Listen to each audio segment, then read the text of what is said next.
Here we go on our Thursday Orange Brown Talk podcast. Our Football Insider subscribers sent us some true or false and fill in the blank questions. So we're going to go through those here over the next few minutes. And we're going to start with Big Dog from Columbus, Ohio. Thank you, Big Dog, for the name and the city. True or false?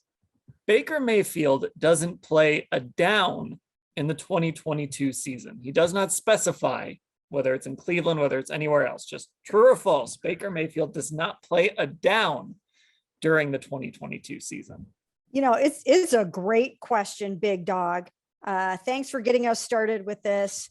By the way, I'm sure you're loving Perry on Winfrey. You guys are going to hit it off famously. But this is a great question. And we've gone back and forth over this, a couple different iterations of this. And the longer it goes, I'm starting to wonder. I am really starting to wonder if he's going to play in 2022.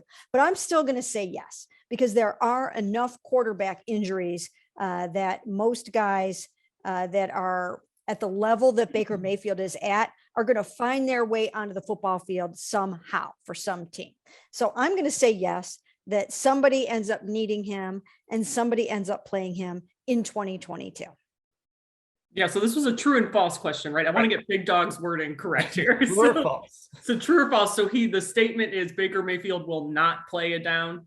Baker Mayfield, true. Baker doesn't play. Yeah, does not play a down in the 2022 season. Okay, so I'm saying that's false. Yes. I'm gonna also say that is false for basically the reasoning Mary Kay laid out. I think eventually the quarterback landscape will shift. Obviously, it might take some time, and it might get kind of weird, and it might get kind of a distraction for the Browns, which obviously nobody wants.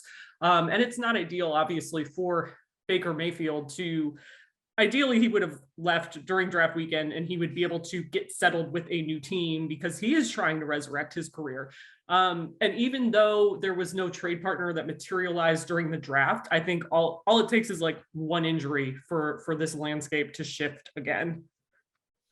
Yeah, I'm going to say false too, but like, you know, I always try to kind of trust my instincts on this stuff. And it's always been like, okay, Baker's not going to have to show up. He's never going to wear a Browns uniform again. Like, I still believe all of that stuff, but like the more we kind of keep passing these milestones, you know, the start of the free agency, start of the league, you know, the immediate aftermath of the Deshaun Watson trade, where you think, okay, now they're just going to move him or waive him. The draft, right? Like, we were all ready for him to get, we thought that was going to be the story of draft weekend, right? We were just all on Baker watching, and then it like just doesn't happen. And just the more and more of these markers that we pass, it's like, when is this going to happen? Because I think the next sort of inflection point is mini camp. That's when, you know, is Baker going to show up? Are they going to make him show up? You know, what's going to happen there? And we're still about, you know, a little over a month away from that, but we just kind of keep passing these markers, and it's like, I still believe he's not going to be a Cleveland Brown when training camp comes here, but we're getting closer and closer to training camp. I know. I mean, we can say that all we want, but what is going to make him not be here for training camp? It's not going to be his own volition, because he will show up. If he is on the roster, he has to show up, and he will do that. He can't do anything conduct detrimental to the team and jeopardize his $18.86 million contract. So he's got to follow the rules and obey and do what he's supposed to do. And I think he'll show up for mandatory minicamp.